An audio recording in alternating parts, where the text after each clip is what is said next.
So for decades, the business operated really as a set of separate entities trading under the umbrella name of DMDL as it was then, De Beers Auction Sales as it is today.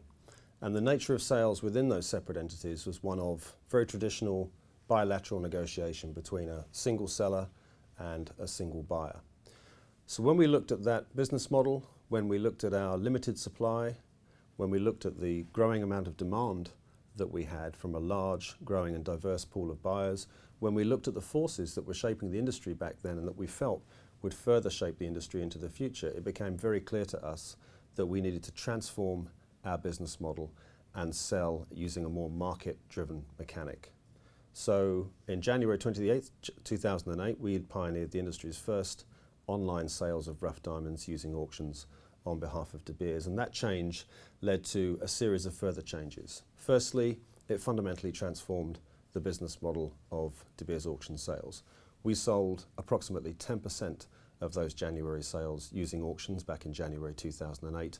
Today we sell 100% of our limited supply using online auctions. So we've seen a complete transformation in the business model.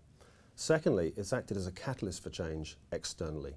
Since launch, we have seen many existing competitors introduce the use of auctions in a very similar way for the sale of some or all of their productions. We've seen new entrants do the same. We've even seen producer company governments set up entities whose sales mechanism closely follows the mechanic that we introduced back in 2008. And it's received external recognition. In 2011, we were very honoured to be chosen as one of just 100 companies in Europe at the time to be awarded the prestigious Ruban d'Honneur by the European Business Awards in recognition of the business transformation for the De Beers Auction Sales business, but also the impact it's had on the sector.